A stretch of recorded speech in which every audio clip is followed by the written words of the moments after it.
Next, I would like to call upon Professor Dr. Amran Hamzah from University of Technology Malaysia to give an overview of what is the Masterplan is all about. Thank you. Next, please, Prof.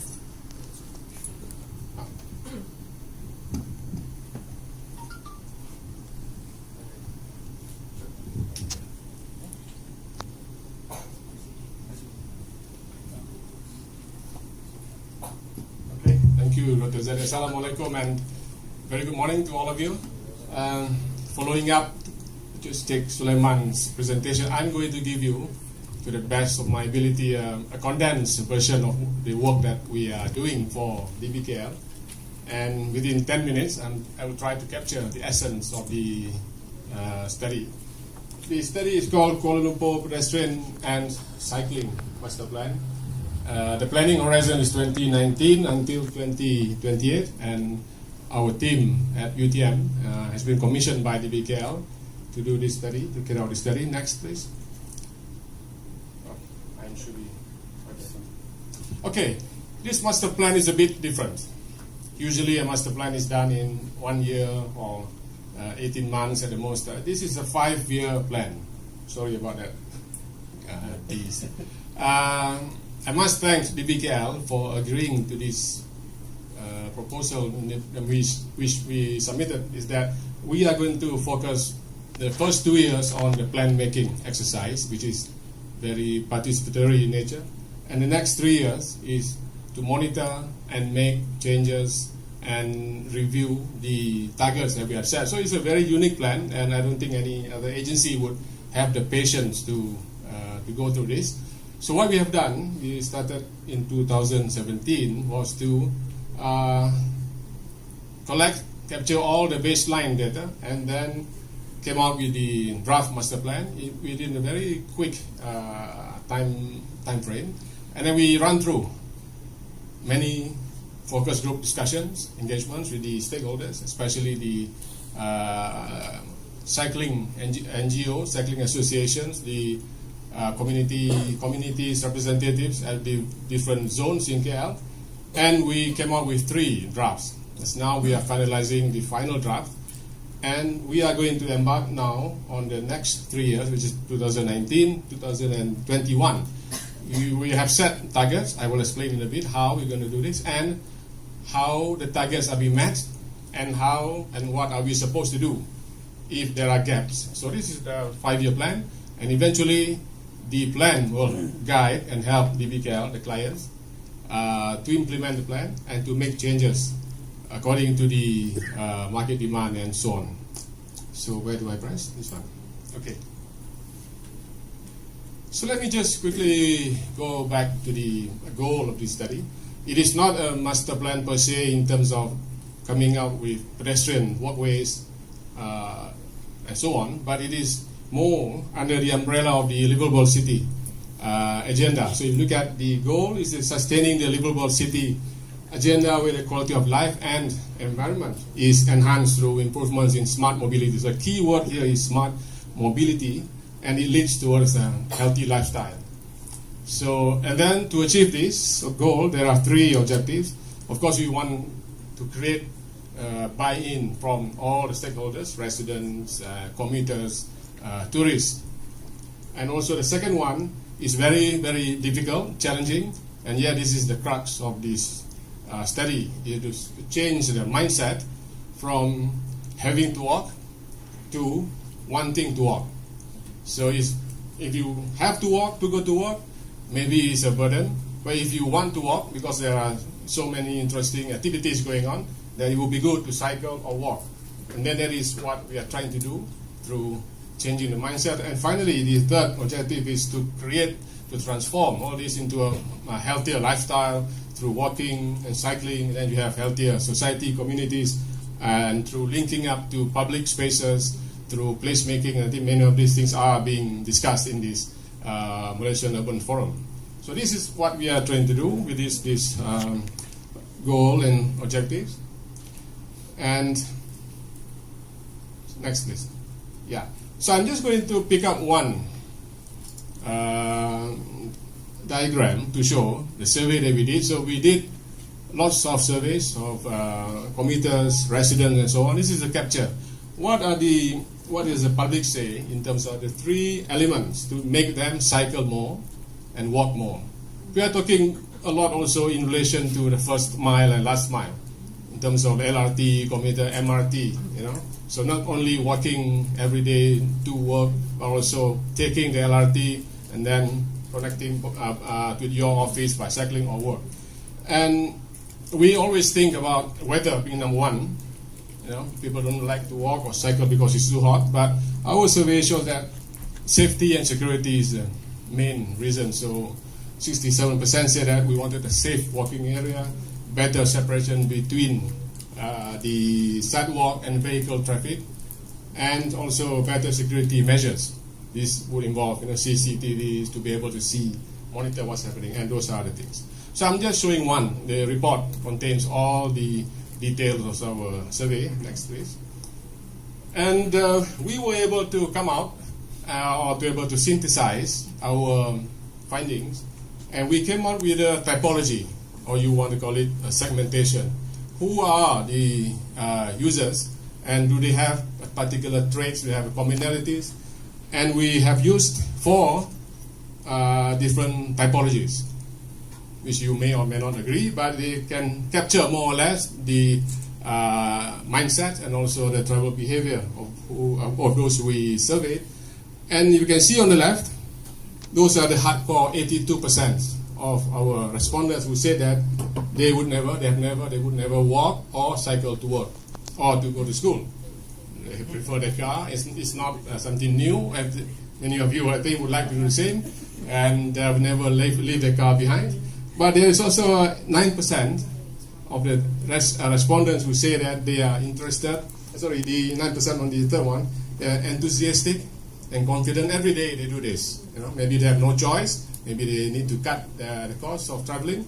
So 9% also interested, but they are concerned about safety and security. So meaning that the 9% that are interested could easily be convinced to walk and cycle more if you provide safety. You have one very sexy group, you want to call it strong and fearless, those people. This is the urban eco warrior, whatever you want to call that. There are many downstairs in there. They have a session this afternoon, yesterday. This is a group who will cycle, you know, as a lifestyle. And we can see that the young, the millennials, would be enticed to take up this lifestyle. Even though it's only 1% now, we are fairly sure that, you know, if they were given the support and spirit of camaraderie between friends, and they can go up. So this is for the future. So this is not definitive, you know. I'm not trying to say that 82% are, but it's just from our survey. It changes, it fluctuates. Next. Okay, let's compare with our neighbors. So Hong Kong, 90%, either they are forced to or they want to.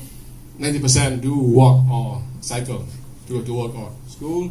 The same in Tokyo. Of course, you have to equate it with weather and also excellent, seamless connectivity and so on. Singapore, 67%, and we are about 18%. So the study now has come up with a baseline that we are at 18%. We have to grow to at least Singapore, 67, Tokyo. It's a huge challenge. And it cannot be done within 1 year, 2 years. Maybe it will take 10 years. So, but we are realistic about it. So we have put that as a benchmark against these countries. Next, please. So we then try to run through, you know, numbers and try.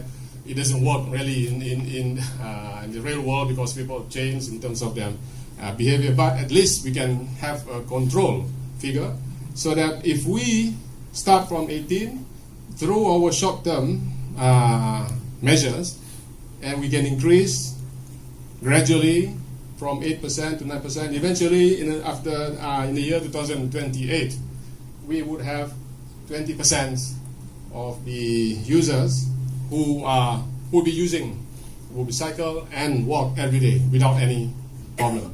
Likewise, those interested, if we can improve certain things like safety and so on, could increase from 9 to 15%.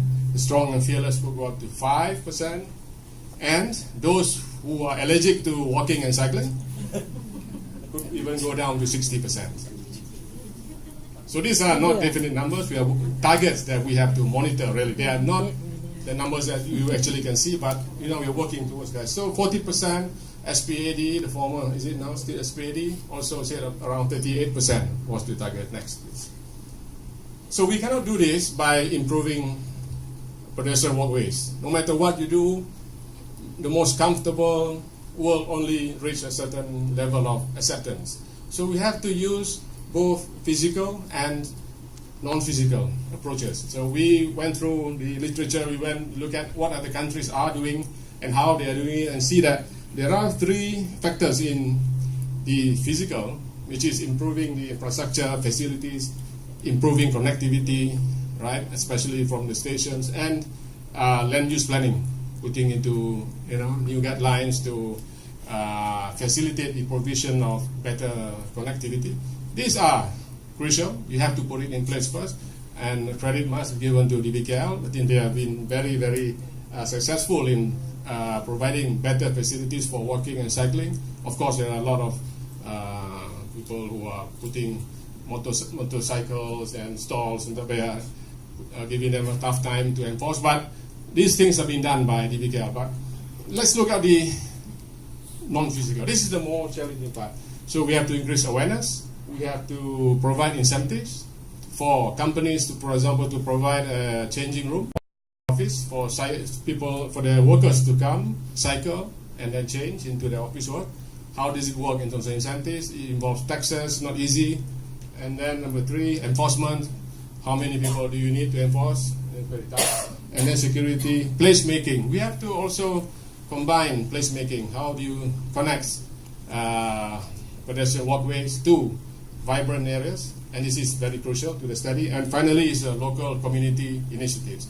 So we are working with the 6 residential areas. For example, TTDI, we're starting on Wangsa Maju, and of course Kampung Pandang. Anywhere that there is a strong local community initiative supported by the NGOs, now we are talking to them. We are trying to get them on board, so they are going to be the local champions. Without them, we cannot achieve this. So we are going to identify all these strong community groups and then try to work on making cycling and walking sexy. Next. Sexy in terms of the lifestyle. Next. So was it right? So what we are doing, I'm just trying to summarize, is that we have a strategic approach under which we have to start by buy-in, encouraging buy-in from the public, lure the public to come to enjoy walking and cycling, persuade them, and support the public through incentives, convince them, and finally force. Finally, you have to force them. How can you force people from to leave their cars? Is by putting in a higher parking fees, and finally is the area road pricing like Singapore has.